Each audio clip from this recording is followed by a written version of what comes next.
23. Senator Cherargei, this is your bill. Proceed to reply. Debate was closed on this bill. Thank you, Mr. Speaker, sir. From the onset, I want to thank you and your office, and also to thank many senators who have contributed on the Prevention of Livestock and Produce Theft Bill 2023. So, Speaker, I want to say I'm grateful for your office, for the facilitation, and Senate Business Committee for scheduling my bill. Mine is just to reply, but before I reply, I make few comments, Mr. Speaker, sir. Allow me to recognize a number of colleague senators who are able to speak to this bill, and also appreciate and put on record, Mr. Speaker, sir. So, Speaker, sir, I want to thank Senator Perry Tobiko, who was the second of the bill, Senator Fatuma Dulo, Senator William Cheptumo, Senator Mohamed Chute, Senator Enoch Wambua, Senator Chimera Raphael, Senator Mohamed Abbas, Senator Edwin Sifuna, Senator Karungo Atangwa, Senator Ezena Lemaletian, Senator Joe Nyutu Muranga, Senator ODINGA, Senator Sheikh Omar, Senator Okenyuri, Senator Maanzo, Senator Seki, Senator Omtata Andrew Okoiti, Senator Beatrice Okola, Senator Danson Mbuya Mungatana Mlamwamba, Senator Eddie Kisheru Okech. I think the people of Migori, I thank you for your senator. At least he was among who supported my bill. He's doing a commendable job. I equally join him to welcome you to the Senate and wish you that you learn. Chair, the issue of cattle rustling in this country continues, and cattle banditry, including the livestock and produce, becomes a very, Mr. Speaker, sir, a very serious issue. That it is no longer security only, it is affecting the economy of our people, Mr. Speaker, sir. On number of years, we have lost so many, Mr. Speaker, of our people because of cattle rustling. Mr. Speaker, in fact, somebody said on the floor of the House that it is even dangerous to own some of this livestock.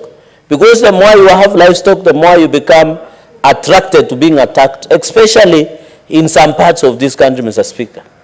So, Speaker, initially the issue of livestock theft, it used to be a source of pride because people used to go and attack and bring the cattle or cows to use for bride price, Mr. Speaker, sir. So, Mr. Speaker, sir, we must as a country have an honest conversation. And I want to thank President William Ruto because he said when he was in Samburu that this is the administration, Mr. Speaker, that will fight and vanquish the issue of livestock theft and banditry and cattle rustling in this country, Mr. Speaker. Mr. Speaker, I've heard the concerns of senators that it is no longer, you know, Mr. Speaker, to some communities, livestock is your source of pride, identity, source of culture. But, Mr. Speaker, it is now becoming a very serious, Mr. Speaker, to even to that, Mr. Speaker. Mr. Speaker, I have seen on a number of occasions, I know there were reservations on this bill. I want to inform members, Mr. Speaker, because under the fourth schedule, and you and me know, the issue of agriculture is fully devolved. The reason we have centered the role of county governments in this, Mr. Speaker, is because, Mr. Speaker, is because agriculture is devolved. We want to ask the CCM that they will be in charge of registration. I have heard in this bill, Mr. Speaker, that we should allow, and we might bring at the committee of the whole, Mr. Speaker, we must bring at the committee of the whole, Mr. Speaker, the issue of not prescribing fee, but it should be the burden of county governments, so that the county governments are the one registering and branding animals, Mr. Speaker. Mr. Speaker, I have heard even from Senator from Samburu that there is a process of branding where you use hot iron, Mr. Speaker. That's animal cruelty. What I'll be proposing in branding, Mr. Speaker, is to use the modern technology to identify these cows, Mr. Speaker, and ensure, Mr. Speaker. And I want to agree, registration of maybe 1 or 2 goats or other livestock, it should be done per region, the way we have done county number plates, Mr. Speaker, so that it becomes easy. Number 2, Mr. Speaker, because I'll be very brief, is the issue of compensation of the animals because of, you know, Mr. Speaker, in the last, there were 3 years that we had devastating drought. We need also to compensate. We must have what we call animal or livestock insurance cover, so that should Kenyans, Mr. Speaker, you know, one interesting thing about is not like having money in the bank. You know, if you have 100 cows in some parts of this country, bandits will strike and you become poor. You can't even afford even a square meal, Mr. Speaker. So we should look at the compensation, Mr. Speaker. The issue of slaughterhouses, Mr. Speaker, unawarely, we could be funding banditry and cattle rustling unaware, because the meat we consume at Bunge restaurant, or we consume at that has been slaughtered in Bama, or here in Dagoretti slaughterhouses, it could be a source that we are funding cattle banditry and wrestling across the country, Mr. Speaker, or even livestock produce, Mr. Speaker. And that is why we are proposing that to arrest even in City Market, Bocha, Bama, and across slaughterhouses, including my small slaughterhouse in Bosoriat, in Kapsabet, or in Nandi Hills, the major towns in Nandi, Mr. Speaker.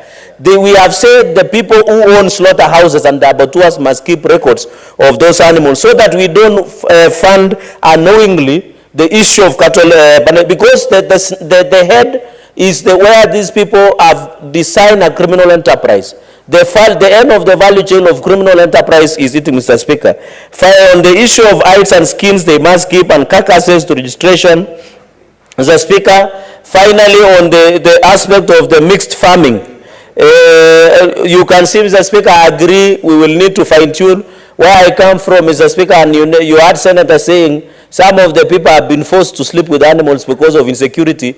Not only, Mr. Speaker, because, you know, I don't want to say which county, but I know counties where you have to sleep even with your cow, where you are sleeping on the other side and this side the cow is sleeping. Even the chicken, Mr. Speaker, because I'm told they are called kipsiga in where I come from, they come and disappear with your chicken.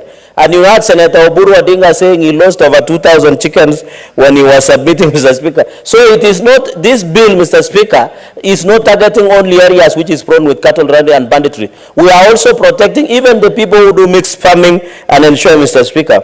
Mr. Speaker, on the issue of data of the animals that we have, like use of modern technology, Mr. Speaker, 2022, 279 Kenyans were killed because of offenses that were related to cattle rustling and banditry, which is sad. We are losing Kenyans over 279 because of cattle banditry, Mr. Speaker. It is also, there is no difference with road accidents, because now we are almost losing 20,000 Kenyans for the last, I think, a number of years that has been there, Mr. Speaker.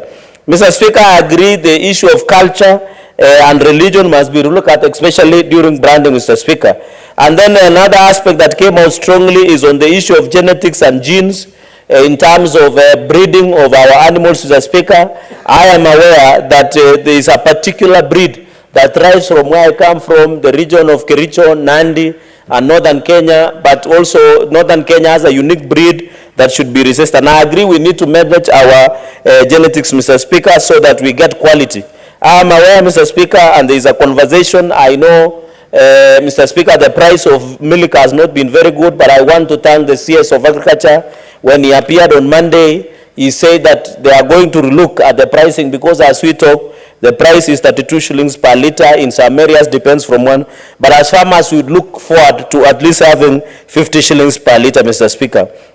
Another aspect that came out, Mr. Speaker, is sensitization of the people about the sad and side effects of cattle rustling and banditry. Mr. Speaker, it has destroyed many families. I have told you, in 2022 alone, we lost 279 Kenyans that were released by Kenya National Bureau of Statistics because of cattle rustling.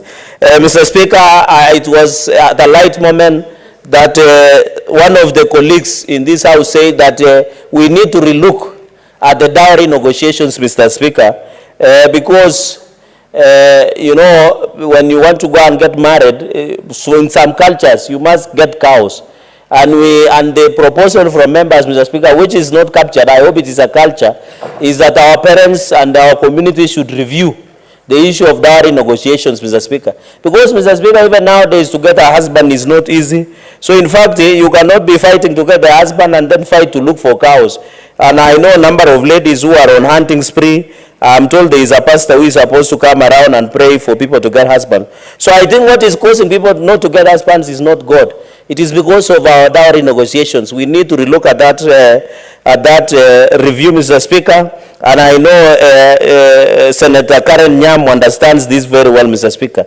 Mr. Speaker, the third point that I wanted to make is on the issue of others, Mr. Speaker, like on collapsing of the other bills, Mr. Speaker. When you look at the principle quickly, because I know the leader of majority would want to move something later, that despite the existence of stock and produce theft, Mr. Speaker, the issue of penal code, Mr. Speaker, we are collapsing into this bill. I think as a country, Mr. Speaker, what I'm saying in simple terms, and I know this parliament has really tried to address the issue of livestock theft, is we are collapsing all the bills into one, and even the produce, even the stealing of maize. I know here in Mount Kenya, I'm not isolating that one region. The people, in fact, Professor Kithure was forced to form a police unit to only fight coffee theft. I don't know whether that coffee theft has reached Kericho. Maybe in future, Senator Aaron will tell us. We are also forming even the maize theft.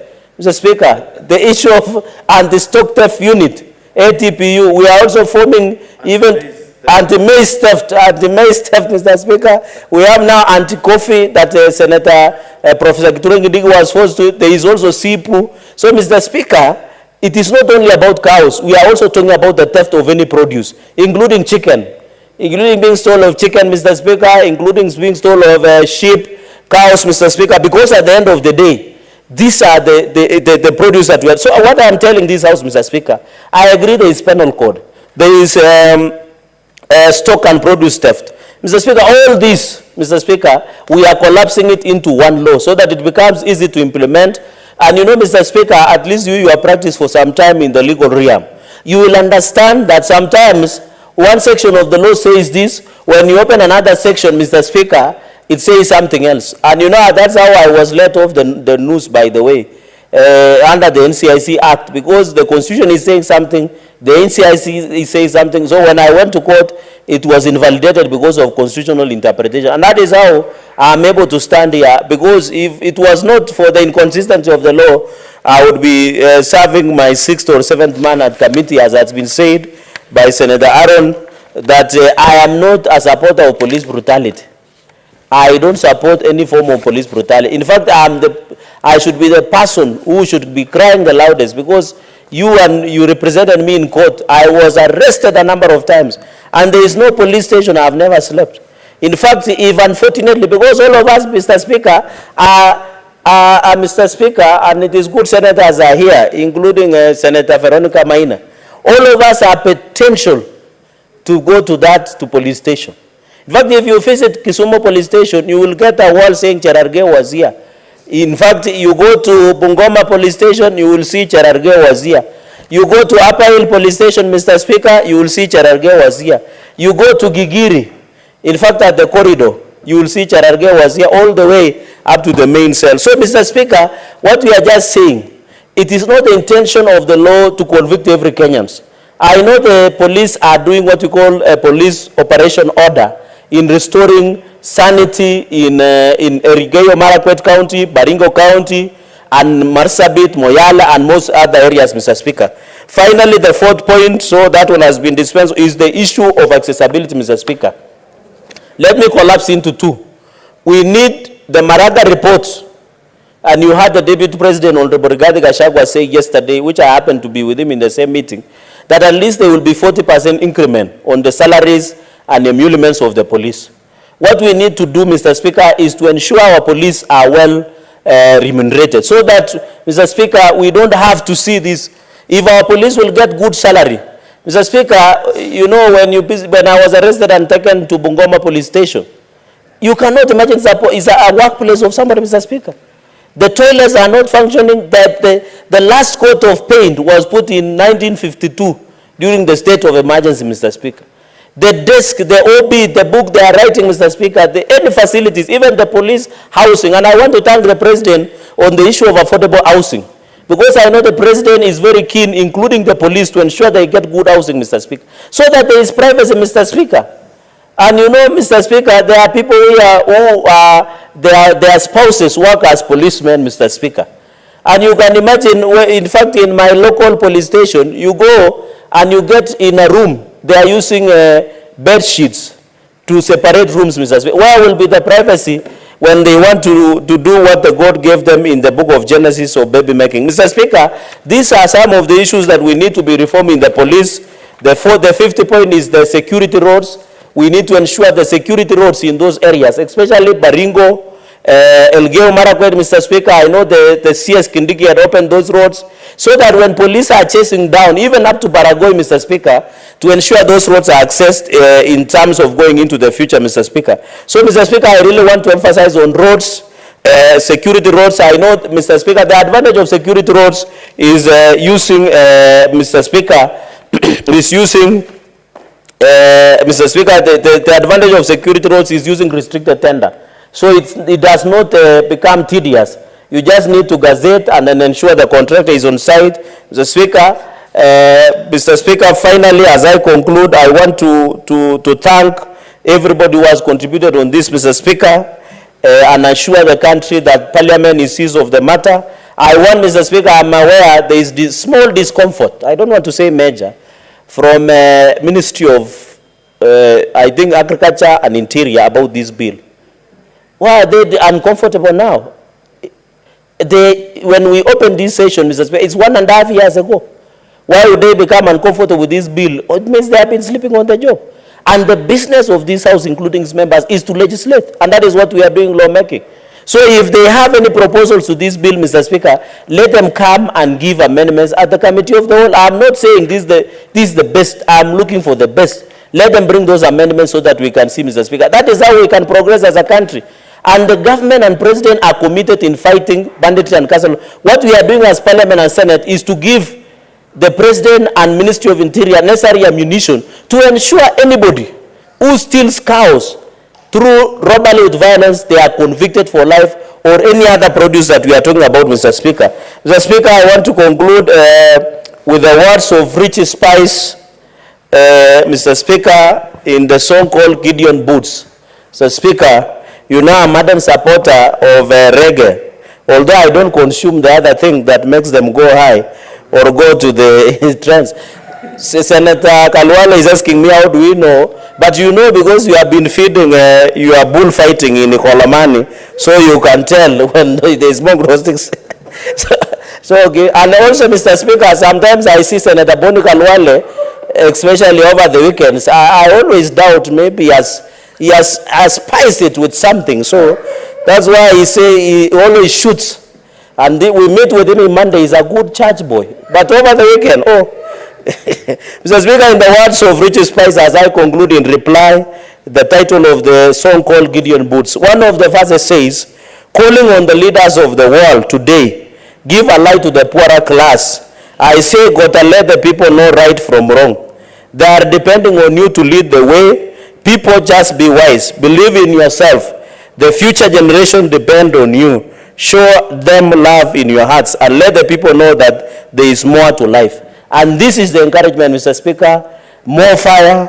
There is message in the songs of reggae, Mr. Speaker. With those very many remarks, Mr. Speaker, I beg to reply and request that pursuant to Standing Order 66.3, you defer putting of the question to a later date. I thank you very much, Mr. Speaker, and allow other business of the day to continue. I thank you. Senator Cherargei, the request to defer putting of the question is accepted and will be put in the next sitting of the House.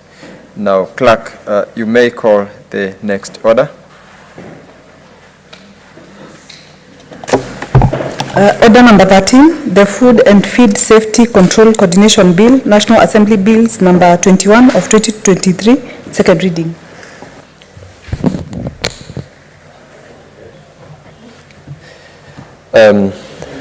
Honorable Senators, I propose the question that the Food and Security Safety Control Coordination Bill, National Assembly Bills number 21 of 2023, be now read a second time.